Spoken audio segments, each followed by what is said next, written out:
نے فرمایا ان السعید لمن جنب الفتن، بختور شخص وہ ہے جو فتنے سے بچا لیا جائے۔ اس لیے کہ جب فتنہ پیدا ہوتا ہے تو ایمان اور عمل خطرے میں پڑ جاتے ہیں۔ میں اور آپ تو ایمان و عمل میں کسی جگہ پہ کھڑے ہوئے نہیں ہیں۔ خود رسالت مآب صلی اللہ علیہ وسلم ایک دعا اللہ نے آپ کو سکھلائی، اس دعا سے آپ سمجھ لیں کہ فتنہ جو ہے اس کی جو صورت ہے وہ کیا ہوتی ہے۔ بہت سی دعائیں جو حضور نے صحابہ کو سکھائی، یہ دعا وہ اللہ نے آپ کو سکھائی اور فرمایا یا محمد اذا صلیت فقل، اے میرے حبیب جب آپ نماز پڑھیں تو یہ دعا کیا کریں۔ کیا دعا؟ اللہم انی اسألک فعل الخیرات، آتی ہے کسی کو؟ اللہم انی اسألک فعل الخیرات وترک المنکرات وحب المساکین۔ یہاں تک تو اے اللہ میں نیکی کرنے کا تجھ سے سوال کرتا ہوں، برائی سے بچنے کا سوال کرتا ہوں، مساکین کی محبت کا تجھ سے سوال کرتا ہوں۔ وَإِذَا أَرَدْتَ بِعِبَادِكَ فِتْنَةً فَاقْبِضْنِي إِلَيْكَ غَيْرَ مَفْتُونٍ۔ یہ دعا کیا ہے؟ اے اللہ جب تو یہ فیصلہ کرے کہ فتنہ پیدا ہوگا، میں اس فتنے میں زندہ نہیں رہنا چاہتا، میری روح کو تو نے قبض کرنا ہے اور فتنے سے بچاتے ہوئے مجھے تو نے اپنے پاس بلا لینا ہے۔ یہ بات کون کہہ رہے ہیں؟ جناب رسول اللہ صلی اللہ علیہ وسلم۔ میری اور آپ کی کیا بات ہے؟ یعنی حضور فتنے میں زندہ نہیں رہنا چاہتے، اور میں اور آپ اگر فتنے میں زندہ رہنے کا سوچ رہے ہیں اور فتنے سے نبرد آزما ہونے کے لیے ہم فکر مند بھی نہیں ہیں، تو ہمارے لیے لمحہ فکریہ ہے۔ اس لیے کہ رسول اللہ صلی اللہ علیہ وسلم نے تو فرمایا کہ جب فتنے پیدا ہوتے ہیں صورتحال یہ ہو جاتی ہے کہ یصبح الرجل فیہا مؤمنا ویمسی کافرا، ایک شخص دن کے پہلے حصے میں حالت ایمان میں ہوتا ہے، شام ہوتے ہوتے دائرہ کفر میں داخل ہو جاتا ہے۔ یمسی الرجل فیہا مؤمنا ویصبح کافرا، رات کو بستر پہ جاتا ہے ایمان کی حالت میں، صبح ہوتی ہے تو دائرہ کفر میں جا چکا ہوتا ہے۔ من یشرف لہا، تشتشرف ہو، جو فتنوں کی طرف جاتا ہے فتنے اس کو اپنی ہلاکت کی لپیٹ میں لے لیتے ہیں۔ اور حضرت عمر رضی اللہ تعالیٰ عنہ نے ایک بات کہی، پھر ہمیں اگر یہ بات سمجھ آ جائے تو میں آپ کو اصل میں یہ عرض کرنا چاہوں گا کہ فتنہ ہے کیا اور فتنے سے بچنے کے اسباب کیا ہیں۔ حضرت عمر کہتے تھے لَتُنْقَضَنَّ عُرَى الْإِسْلَامِ عُرْوَةً عُرْوَةً، اسلام ایک زنجیر کی طرح ہے، جس طرح زنجیر کا ایک کڑا دوسرے میں، دوسرا تیسرے میں، تیسرا چوتھے میں، چوتھا پانچویں میں ایسے کڑا ہوتا ہے، ایک حلقہ دوسرے حلقے میں ہوتا ہے۔ تو فرمایا اسلام ایک زنجیر کی طرح ہے، تو کہتے ہیں ایک وقت آئے گا یہ ایک ایک کڑا کر کے ساری زنجیر ٹوٹ جائے گی۔ اچھا جی یہ کیسے ٹوٹ جائے گی؟ کیوں ٹوٹ جائے گی؟ فرمائے اذا نشأ فی الاسلام من لم یعرف الجاہلیہ، جب اسلام میں ایسے لوگ پیدا ہو گئے، اس امت میں ایسے لوگ پیدا ہو گئے جو فتنوں اور جاہلیت کو جاننے اور پہچاننے والے نہیں ہوں گے، نمازی ہوں گے، روزہ رکھنے والے ہوں گے، زکوٰۃ دیں گے، صدقہ دیں گے، نیکی کریں گے، لیکن نیکی کے سامنے جو فتنہ بن کر شے کھڑی ہے وہ اس کو پہچانیں گے نہیں، شیطان کے حملوں کو سمجھیں گے نہیں، نتیجہ یہ ہوگا ایک وقت آئے گا ان کا ایمان بھی ختم ہو جائے گا، ان کا عمل بھی ختم ہو جائے گا۔ تو یہ چیلنج ہوتا ہے کسی بھی قوم کے لیے، امت کے لیے چیلنج ہے کہ ہم نے فتنوں کو سمجھنا ہے، پہچاننا ہے اور فتنوں سے بچنے کی کوشش کرنی ہے، اس کے اسباب اختیار کرنا۔ بہت سارے فتنے ہیں جن کا ذکر رسول اللہ صلی اللہ علیہ وسلم نے فرمایا۔ اولاد کا فتنہ اس کو ذکر کیا، آپ نے فرمایا اولاد جو ہے نا اس کا فتنہ یہ ہے کہ یہ ماں باپ کو بزدل بنا دیتی ہے۔ اولاد کا فتنہ یہ ہے کہ یہ ماں باپ کو بخیل کر دیتی ہے، ان میں بخل پیدا کر دیتی ہے۔ اولاد کا فتنہ یہ ہے کہ ماں باپ کو غم اور ملال اور حزن میں رکھتی ہے۔ تو مال کا فتنہ بھی ہے، بلکہ حضور نے فرمایا کہ ہر امت کا ایک فتنہ ہوتا ہے اور میری امت کا فتنہ مال ہے۔ اس وقت جتنے فتنے موجود ہیں اور ہمیشہ سے چلے آ رہے ہیں، سب سے بڑا فتنہ پوری انسانی تاریخ میں کبھی انسان اتنا کسی فتنے میں مبتلا نہیں ہوا تھا جتنا آج اس فتنے میں مبتلا ہے۔ وہ فتنہ ہے دنیا کو بسانے، دنیا کو بہترین کرنے اور دنیا میں ہمیشہ رہنے کے انتظامات کرنے کا فتنہ۔ پرانی تاریخ میں چند قومیں گزری، یمن کے ریتلے پہاڑوں پہ قوم آباد ہوئی، لوگ تو قوم عاد اس نے ذرا پکے اور اچھے اور بڑے مکان بنانا شروع کیے، فن تعمیر میں بہت آگے تھی۔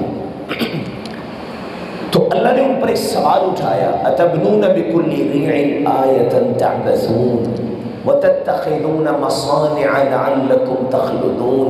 یہ جو پہاڑوں کے اوپر گھر بنا رہے ہو، اتنی سالڈ بنیاد بنا کے یہ جو عالی شان اپنے رہنے کا انتظام کر رہے ہو، اللہ نے کہا کہ تم ہمیشہ رہنے کے لیے آئے ہو یہاں پر،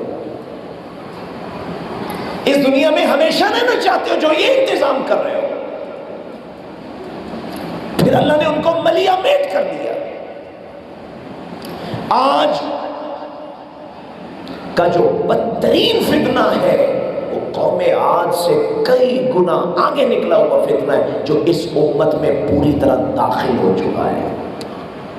کوئی نوجوان، کوئی بچہ، کوئی بوڑھا ایسا نہیں ہے جو دنیا کو بسانے، سنوارنے، بہتر کرنے، ہماری تعلیم، ہماری تہذیب، ہماری ثقافت، ہمارا اجتماع، ہمارا اکٹھ، ہمارا جدا ہونا، یہ سارا کچھ دنیا بنانے، سنوارنے، بہتر کرنے، اس کو ڈیولپ کرنے کے لیے ہو رہا ہے۔ حضور نے فرمایا تھا للفقر اخشى علیکم، مجھے یہ خوف نہیں ہے کہ تم بھوکے مر جاؤ گے، خوف مجھے اس بات کا ہے ان تبسط علیکم الدنیا، دنیا کے خزانوں کا منہ تمہارے اوپر کھل جائے گا جیسے یہود و نصارہ کے لیے کھلا تھا۔ پھر جیسے وہ دنیا کے لیے مقابلے کرتے رہے تم بھی کرو گے، فَتُهْلِكَكُمْ كَمَا أَهْلَكَتْهُمْ، پھر دنیا نے جیسے ان کو ہلاک کیا یہ تمہیں بھی ہلاک کر دے گی۔ بدترین فتنہ یہ ہے۔ آج ہمارا بچہ جس نے سائنس نہ پڑھی ہو، ریاضی نہ پڑھی ہو، ہم کہتے ہیں یہ تو ان پڑھ ہے، پڑھا لکھا نہیں ہے، یہ تو جاہل ہے، یہ تو گنوار ہے۔ اور ہمارے بچے کو قرآن کی تجوید نہ آتی ہو جو کہ لازم اور ضروری اور فرض ہے، دین کا علم نہ ہو، یہ فتنہ کمتر ہے۔ پچھلے 300 سال سے ہمیں یہ بتایا گیا، جب سے یہاں پہ کلونیلزم تھا، استعمار آیا، ہمیں کہا گیا دین کا علم نا ایسے ہی جیسے وکالت ہوتی ہے، جیسے میڈیکل ہوتا ہے، جیسے انجینئرنگ ہوتی ہے، جیسے آئی ٹی ہوتی ہے، تو ہمارے پاس یہ 500 بندہ ہے نا، 10 بندے آئی ٹی کے ماسٹر ہو جاؤ، 10 بندے جو ہے ڈاکٹر بن جاؤ، 10 بندے انجینئر بن جاؤ، اسی طرح 10 بندے مولوی بن جاؤ، باقی ساروں کو دین کا علم سیکھنے کی کوئی ضرورت نہیں۔ بدترین فتنہ۔ ہم نے کہا بھئی تم تاجر ہو، تمہارا کام تجارت ہے، ڈاکٹر ہو تمہارا کام علاج معالجہ ہے، دین سیکھنا سکھانا تمہارا کام نہیں ہے۔ یہ کہاں سے ہم نے سیکھ لیا؟ علامہ ابن عبد البر رحمۃ اللہ علیہ، جن کو بخاری مغرب کہا گیا، وہ کہتے ہیں دین کے علم کی 2 قسمیں ہیں، اور دین کا علم کی جو 2 قسمیں ہیں ان کی ایک قسم وہ ہے جو کہ بہت بڑی ہے، ہر آدمی پہ اسی طرح فرض ہے جیسے نماز 5 وقت کی فرض ہے۔ جیسے میری نماز میری نیابت میں کوئی دوسرا نہیں پڑھ سکتا، میرا روزہ کوئی اور نہیں رکھ سکتا، میری زکوٰۃ میں ہی اپنے مال سے دوں گا، کسی اور کے مال سے وہ نہیں دی جا سکتی، بالکل اسی طرح وہ علم مجھے سیکھنا ہے۔ یہ نہیں کہ ان لوگوں نے سیکھ لیا تو مجھے بھی کفایت کرے گا، بس ٹھیک ہے میں نہ بھی سیکھوں تو کام چل جائے گا، بلکہ آپ حیران ہوں گے امام بخاری رحمۃ اللہ علیہ، انہوں نے تو درجہ بندی بھی کر دی۔ انہوں نے کہا نماز بعد میں فرض ہے، روزہ بعد میں فرض ہے، زکوٰۃ بعد میں فرض ہے، حتیٰ کہ توحید کا اقرار یہ دوسرا فرض ہے۔ پہلا فرض اللہ کے دین کی معرفت اور اللہ کے دین کا علم حاصل کرنا ہے۔ اول الواجب، انہوں نے باپ کیا کام کیا؟ العلم قبل القول والعمل، اشہد ان لا الہ الا اللہ، زبان سے کہنے سے پہلے یہ ضروری اور لازم ہے کہ دین کا علم سیکھو، اللہ کی معرفت کا علم حاصل کرو، کیونکہ علم حاصل کیے بغیر اگر لا الہ الا اللہ کہا تو یہ ایسے ہی ہے جیسے وضو کے بغیر نماز پڑھی ہے۔ وضو کے بغیر نماز ہو جائے گی؟ پھر علم کے بغیر لا الہ الا اللہ قبول نہیں ہوگا۔ یہ بہت بڑا فتنہ ہے۔ آج جو ہے وہ بدترین فتنہ یہ ہے کہ دین میرا اور آپ کا مسئلہ نہیں ہے، ہم نے دین کو ایک سیکشن بنا دیا، سیکشن، چند مولوی دین کا کام کر رہے ہیں، چند قاری دین کا کام کر رہے ہیں، دعوت دینا بھی انہیں کا کام ہے، سیکھنا بھی انہیں کا کام ہے، علم حاصل کرنا بھی انہیں کا کام ہے۔ بدترین فتنہ یہ، اور ہم نے دین کو سمجھ لیا الحاقی۔ الحاقی کیا ہوتا ہے؟ جس کو بعد میں ایڈجسٹ کرتے ہیں، مگر یہاں پہ ایک صف میں سارے بندے کھڑے ہیں، ایک بندہ اور آ گیا اور جگہ دیو جی، جگہ دیو، اینو بھی نہ لاؤ، جگہ دیو، یہ ہوتا ہے ایڈجسٹ کرنا۔ ہم نے دین کا صحیح تصور نہیں سمجھا، ہم نے کہا ہم پہلے چودھری تھے، یہ زمین و آسمان ہمارا ہی تھا، یہاں پہ ہم رہ رہے تھے، بعد میں اللہ کا پیغمبر آیا، اب اس کو اور اس کے دین کو معاذ اللہ اپنی زندگی میں ایڈجسٹ کرو، جگہ دو۔ ایسے نہیں سمجھو گے؟ اور کہنے والے کہہ رہے دین دنیا نان لے کے چلو جی۔ ایک اور معنی میں یہ بات صحیح ہو سکتی ہے، لیکن اس کا یہ مطلب کہ اپنی زندگی کے سارے گوشوں میں سے ایک گوشہ دین بھی رکھ لو، باقی ساری دنیا بھی رکھ لو، یہ تصور ہم نے کہاں سے لیا ہے؟ زمین و آسمان تو ہمیشہ سے دین کا ہے، اللہ کا ہے، دین پہلے تھا، میں اور آپ بعد میں آئے۔ ان کل من فی السماوات والارض الا آتی الرحمن عبدا، ہم نہیں تھے اس زمین پہ، اللہ نے جنوں کو آباد کیا ہوا تھا اور وہ اللہ کی بندگی کر رہے تھے، ہم نہیں ہیں اور نہیں تھے۔ آسمانوں پہ اللہ نے ہزاروں لاکھوں ان گنت فرشتوں کو پیدا کر رکھا ہے جو اللہ کی بندگی کر رہے ہیں۔ وما یعلم جنود ربک الا ھو، اللہ کہتے ہیں کہ تم تو اللہ کے لشکر اور اللہ کی مخلوقات کو جانتے نہیں وہ کتنے ہیں۔ اور حضور نے فرمایا آسمانوں کے اوپر، ساتوں آسمانوں کے اوپر 4 انگلی کے برابر جگہ بھی ایسی نہیں ہے جہاں کوئی نہ کوئی فرشتہ اللہ کو سجدہ نہ کر رہا ہو۔ بھئی اللہ، یہ ساری کائنات اللہ کی ہے، اس کی بندگی ہزاروں سال سے ہو رہی ہے۔ زمین و آسمان بنانے سے 50,000 سال پہلے اللہ نے قلم کو پیدا کیا، اس وقت بھی اللہ کی بادشاہی کا تخت پانیوں کے اوپر قائم تھا۔ اللہ پہلے تھے، اس کی بادشاہی پہلے تھی، اس کی کائنات پہلے تھی، اس کی مخلوقات پہلے تھی۔ تمہیں اللہ نے بعد میں اس دنیا کے اندر بسایا، جتنا چاہا اتنا بسایا، اور تمہیں کہا بھیجا ہی تمہیں اس لیے ہے یہاں تم نے میری بندگی اختیار کرنی۔ ہم نے کہا نہیں، آئے تو پتہ نہیں کیسے تھے، ہم اب یہ ہے کہ بندگی کو ایڈجسٹ کر لو، اپنی زندگی ایڈجسٹ کرو اس کو۔ یہ تصور جامع نہیں ہے۔ آج وہ سوالات کہاں چلے گئے جن سوالوں کا جواب اللہ نے قرآن مجید میں 9 جگہوں پر دیا ہے، 9 جگہوں پر۔ اور وہ جواب، وہ سوال کون سے؟ میں کون ہوں، کہاں سے آیا ہوں، کس لیے آیا ہوں، اور جس لیے آیا ہوں وہ کام میں نے کرنا کیسے ہے، اور جب وہ کام کروں گا اس کا نتیجہ کیا ہوگا۔ یہ انسان کا بنیادی سوال ہے۔ اللہ نے قرآن میں اس کا جواب 9 جگہوں پہ دیا ہے۔ کہاں پہ؟ آدم علیہ السلام کی تخلیق کا قصہ بیان کر کے۔ میں نے اور آپ نے یہ سمجھا یہ تو ہمارے جد امجد حضرت آدم علیہ السلام کی نا کہانی بیان ہو رہی ہے۔ نہیں نہیں، یہ میری اور آپ کی کہانی ہے، ہر انسان کی کہانی ہے۔ اللہ نے آدم علیہ السلام کا قصہ اس لیے بیان کیا کہ ہر بندے کو سمجھ آئے وہ کون ہے، کہاں سے آیا ہے، کس لیے آیا ہے، جس لیے آیا ہے اس کو کرنا کیسے ہے، اور اس کے نتیجے میں اس کو ملنے والا کیا ہے۔ آپ قرآن مجید کے سارے وہ 9 مقامات پڑھ لیں جہاں اللہ نے حضرت آدم علیہ السلام کا قصہ بیان کیا۔ یہ ساری بات وہاں بیان کی ہے، ساری بات، کہیں مختصر کہیں تفصیل کے ساتھ۔ تو آج کا فتنہ یہ ہے کہ ہم اپنی اساس بھول گئے، مقصد حیات بھول گئے، اپنے ہونے کا، ہمارے ہونے کی جو جسٹیفیکیشن ہے، ہمارے ہونے کا جو جواز ہے وہ ہم کھو بیٹھے۔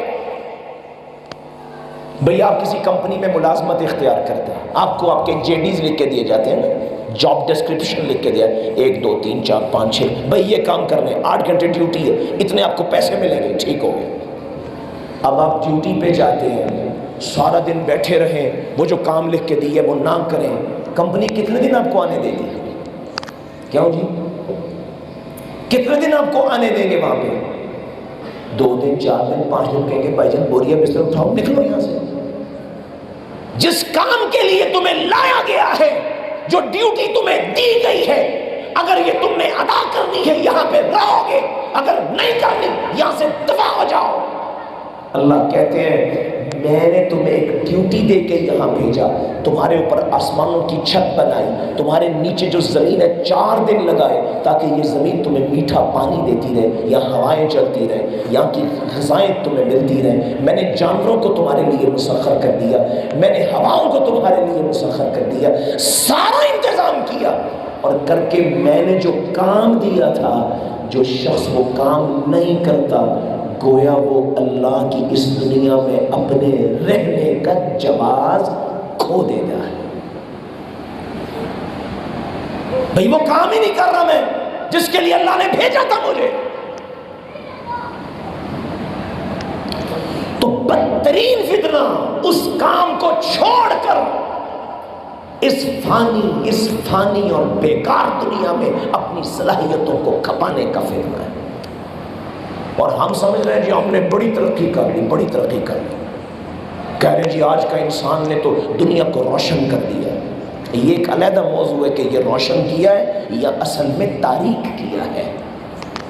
کہہ رہے ہیں بڑی ترقی کر لی، قومیں تو یہاں وہ گزری ہیں، اللہ کہتے ہیں وَمَا بَلَغُوا مِعْشَارَ مَا آتَيْنَاهُمْ، دنیا میں مادی دنیا میں ہم نے ان کو وہ کچھ دیا تھا جس کو تم لوگ اس کے عشر عشیر کو نہیں پہنچے، اس کے 10ویں حصے کو بھی نہیں پہنچے جتنا ہم نے ان کو دیا تھا۔ ذوالقرنین کو کیا دیا، حضرت سلیمان علیہ السلام کو کیا دیا، قوم عاد اور قوم سمود لم یخلق مثلها فی البلاد۔ اللہ کہتے ہیں انسانی تاریخ میں ہم نے ایسے انسان پیدا ہی نہیں کیے جیسے ہم نے قوم عاد میں پیدا کیے تھے۔ کیا نتیجہ نکلا؟ فرعون کہاں گیا؟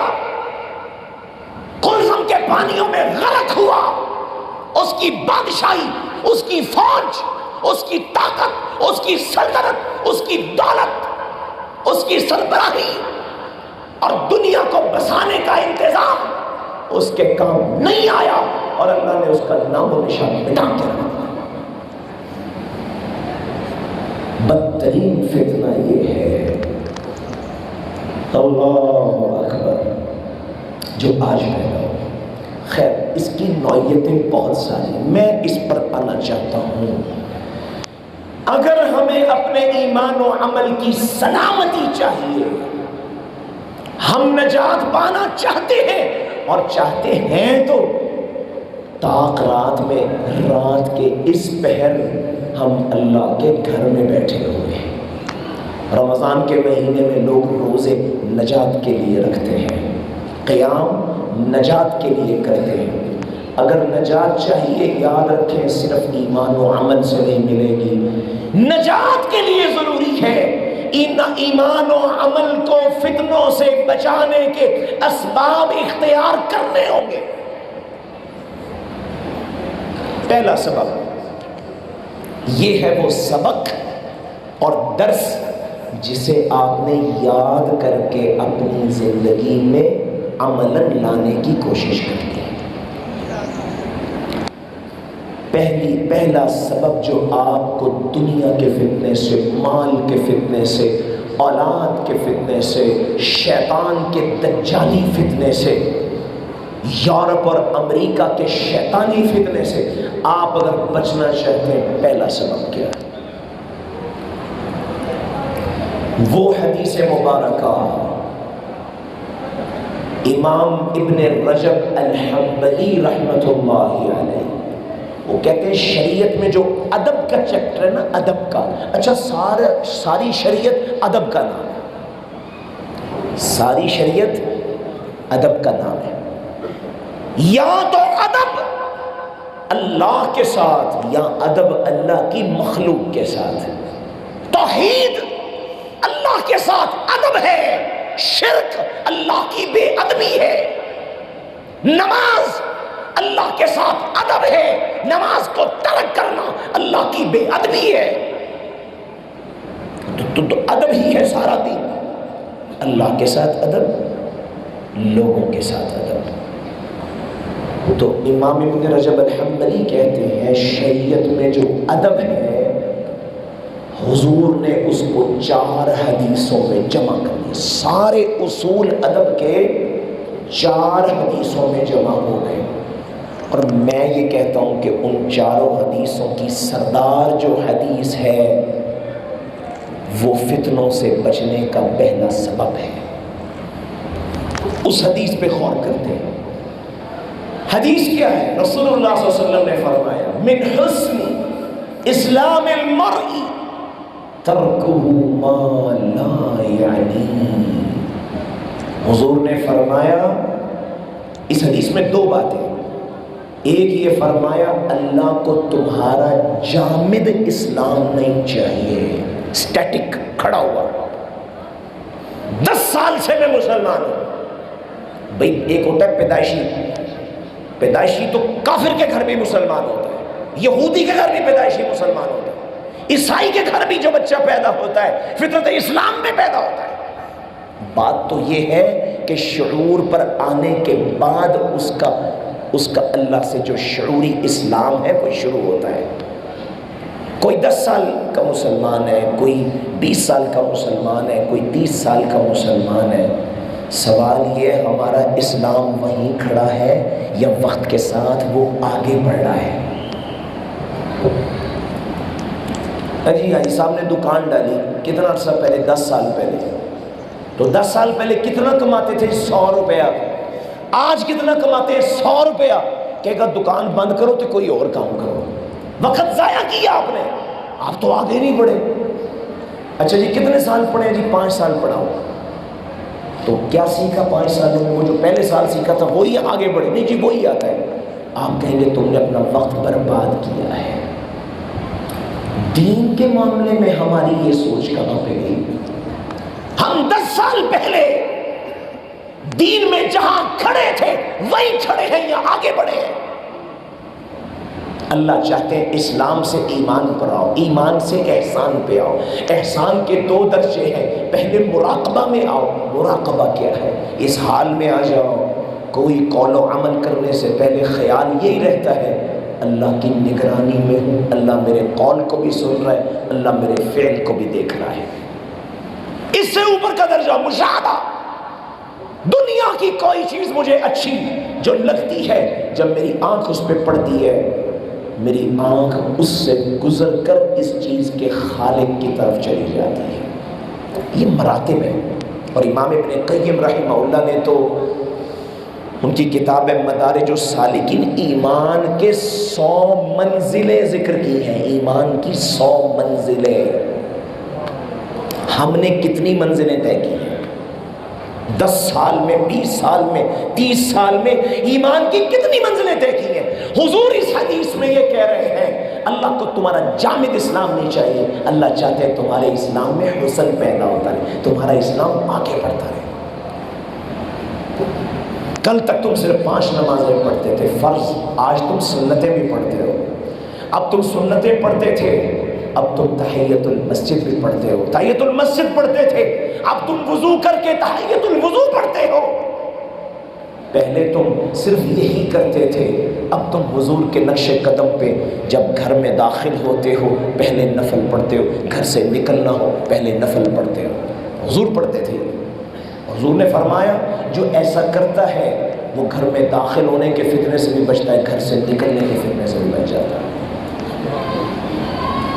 پھر یہ کرتے تھے تو آہستہ آہستہ لوگ سو رہے ہیں تم راتوں کو اٹھنے لگے، اللہ کے سامنے گڑ گڑانے لگے. اسلام میں حسن آیا یا نہیں؟ ایک تو اس حدیث میں اللہ کے رسول یہ کہ تمہارا اسلام آگے بڑھے. دوسرا کیا کہہ رہے ہیں؟ یہ آگے بڑھے گا کیسے؟ میں نے کہا فتنے سے بچنے کا پہلا سبب ترکہ ما لا یعنی. حضور نے فرمایا جب تک مسلمان کی زندگی میں سے بے مقصد اور لا یعنی چیزیں نہیں نکلیں گی اس کا اسلام آگے نہیں بڑھے گا. اسلام آگے نہیں بڑھے گا، یہ فتنے میں مبتلا رہے گا. لا یعنی چیزوں کو نکالیں. آج کی تہذیب نے ہمیں بہت بے مقصد بنا دیا. بے مقصد اٹھنا، بے مقصد بیٹھنا، بے مقصد آوارہ گردی کرنا، بے مقصد بازاروں میں چلتے پھرتے رہنا، بے مقصد دوستی بنانا، بے مقصد دشمنی کر لینا، اور بے مقصد کھائے جانا، بے مقصد سوئے جانا، بے مقصد گفتگو اور کلام کیے جانا. کتنی گفتگو ہو رہی ہے آج، یہ گپ لگا رہا ہے، وہ گپ لگا رہا ہے، وہ گپ، کوئی چپ نہیں ہے. حضور نے فرمایا جو اللہ اور اس کے اور یوم آخرت پہ ایمان رکھتا ہے اس کی زبان زیادہ خاموش رہتی ہے. خاموش زبان اس بات کی دلیل ہے کہ اس کے سینے میں ایمان کا چراغ روشن ہے. زبان تو کوئی خاموش ہی نہیں ہے. مجھے کوئی موضوع نہیں ملا، سیاستدانوں پہ بات شروع کر، حکمرانوں پہ بات ہو گئی، پارٹی بازیوں پہ بات ہو گئی، اختلاف پہ بات ہو گئی. حضور نے فرمایا ذکر الناس دا، لوگوں کا ذکر کرتے رہنا، اپنی زبان پہ لوگوں کو ڈسکس کرتے رہنا، اس سے تمہارے دل بیمار ہو جاتے ہیں. وذکر اللہ شفا، اور اللہ کا ذکر کرنے سے تمہارے دل کی بیماریوں کو شفا ملتی ہے. کثرت کا نام چل رہا ہے، لا یعنی گفتگو، لا یعنی گفتگو. اور ہمیں حدیث سنائی گئی پوری نہیں، کیا کہا جی الصوم جنہ، روزہ ڈھال ہے. سنیے نا حدیث، روزہ ڈھال ہے، پوری نہیں ہے یہ. اور ڈھال ہے تو خوش ہو جاؤ. کیسے ڈھال ہے؟ کہتے ہیں جی جیسے لڑنے والے کو دشمن سے ڈھال بچاتی ہے نا، ویسے روزہ جہنم کی آگ سے بچاتا ہے روزے دار کو. حدیث پوری نہیں ہے. آگے کیا فرمایا؟ کہ الصوم جنۃ ما لم یخرقھا، روزہ ڈھال ہے اس وقت تک جب تک روزے دار اپنی زبان کا غلط استعمال کر کر کے اس ڈھال میں سوراخ نہ کر دے، چھید کر دے. جس ڈھال میں چھید اور سوراخ ہوئے ہوں وہ ڈھال آپ کو دشمن سے بچا سکتی ہے. دشمن کی تلوار اس کے سوراخ میں سے آئے گی اور آپ کی گردن کو تن سے جدا کرے گی. اسی طرح جس روزے دار کی زبان کا روزہ نہیں ہوا، روزہ رکھا ہے جھوٹ بول رہا ہے، روزہ رکھا ہے غیبت کر رہا ہے. غیبت تو ٹرینڈ بن گیا ہماری مجلسوں کا. اور سناؤ جی، دو بھائی مل گئے، اور فلاں شیخ صاحب کا کیا حال ہے، پھر کیا کرتے ہیں آج کل، صبح کدھر شام کدھر، اور جی بڑے مسئلے ہیں جی، ہونا نمازیں نہیں پڑھ گئے. برائی، کسی شخص میں عیب اور برائی موجود ہے، آپ اس کو ڈسکس کرتے ہیں، زبان پہ لاتے ہیں غیبت. تو رسول اللہ فرما رہے ہیں صلی اللہ علیہ وسلم، روزہ رکھا ہوا ہے، زبان سے غیبت، زبان سے بہتان، زبان پہ الزام، خامخواہ گفتگو، بے معنی گفتگو ہو رہی ہے. فرمایا یہ ڈھال نہیں ہے، اس ڈھال میں اس نے سوراخ کر دیے. جہنم کی آگ ان سوراخوں سے نکلے گی، اس کو جلا کے راکھ کر دے گی.